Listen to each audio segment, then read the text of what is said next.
what's up guys, Fed here and welcome back to another episode of my guitar collection. Today's episode number 3 for the full review of my Squier by Fender Bullet Stratocaster. If you guys missed the previous episode, please make sure to stick around till the end of the video and click on the suggestion boxes to check that one out. With that out of the way, let's get into today's review. This guitar I bought in 2018, so the specs that I'm gonna list right now might vary a little bit.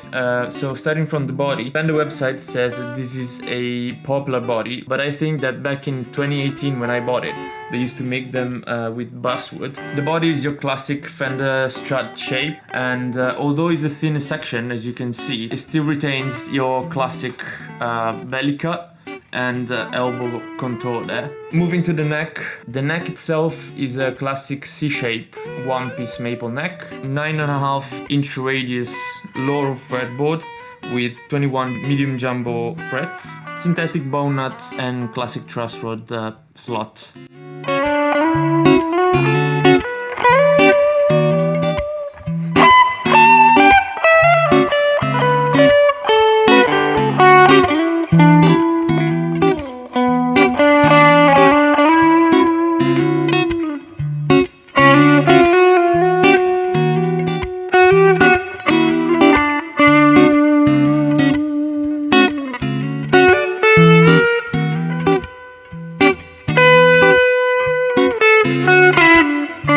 Volume and 2 tones, a 5-way switch selector, and this particular model is the trem model, and it comes with a whammy bar as well. 6 saddle bridge, which has individually adjustable saddles there. For each one of them you can adjust the intonation and the height of the saddle to control the action. Let's go straight to address the elephant in the room, which is the tuners, which on this guitar are not particularly good. I think it's a very common thing for guitarists when they buy this guitar to immediately replace the tuners straight away. They do this weird thing when you just move them and they don't do anything, they just spin out of control.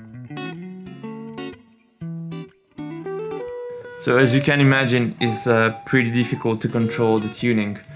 But for the sake of this video, I want to keep them as they are, and so you can appreciate the guitar for what it actually is. Okay, as you can see, this guitar is wrecked. Of course it didn't come like that from the factory, and this is all my making, and I was quite bored at home one day and I decided to have some fun and see what I can do and make it look a bit cooler. So with a lot of patience, a lot of effort, and a bunch of keys, a screwdriver, some sandpaper, some of that kitchen thingy, I don't know what it's called.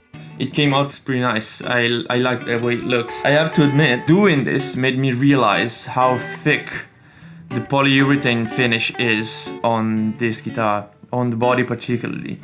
It's quite a chunky layer of plastic on top of your wood, basically. And I'll put some close-ups in there so you can actually see what I'm talking about. The neck, I also did a little bit, I didn't relic it, but what I did was to roll the edge of the fretboard on both sides, of course, and also do a little fret job, not a fret job, but get rid of those sharp edges on the edge of the fretboard. And I have to admit, that made the guitar play so much better. Other than that, the guitar is completely original. I didn't change the pickups, I didn't change the bridge, the saddles, I didn't change the pots or the switch, I didn't change anything, not even the tuner as I said before. So this guitar is completely stock.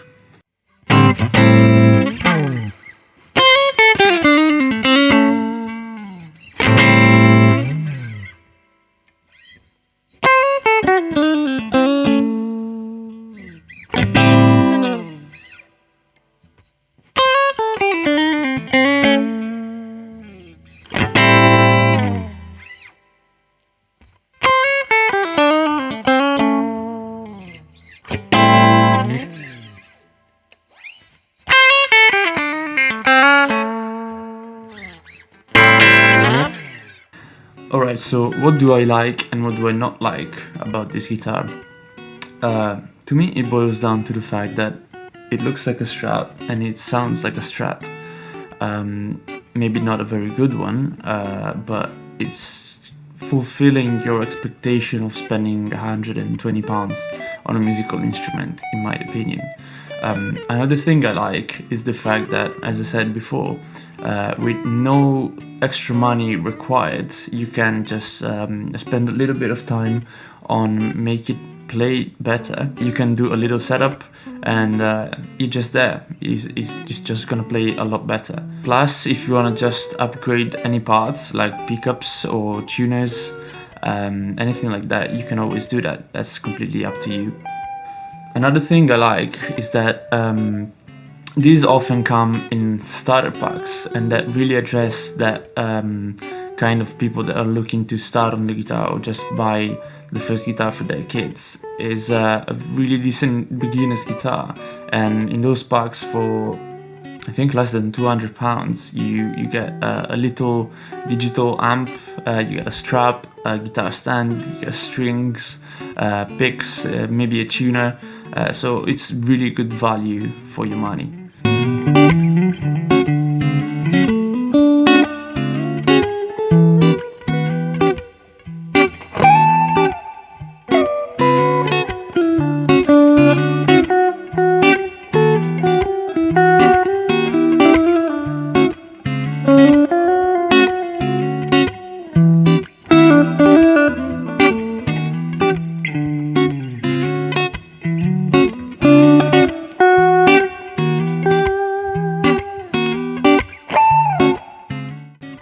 What do I not like?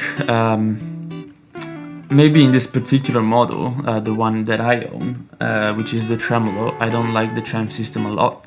It's fair to say that this doesn't do a great job. Yeah, it's fine if you want to just give it a little wobble here and there on open chords. But if you're going for it like a dive bomb, then you cannot expect the guitar to stay in tune.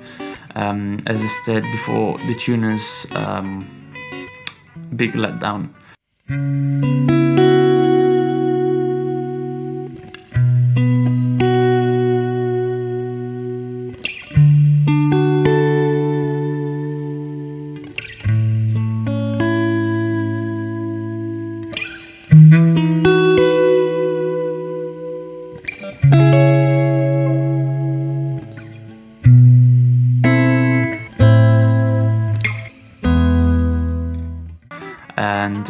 But again, you have to put it in context on what money you're spending on a musical instrument. For example, Squier, if you go up in the next series, is called the Affinity series, and I've not played one in a while, but what I remember from back in Italy, one of my friends has one, and it's a lot of a guitar for £200 it used to cost back in the day. Back in the day, I mean 10 years ago maybe. And that's pretty much all I have to say really about this guitar. As always guys, if you enjoyed the video, leave a comment down in the comment section below if you have any questions as well. And on the way down there, if you don't mind smashing that like button, that will massively help. Thank you so much for watching. For today is all, and I'll see you guys in the next one. Ciao ciao.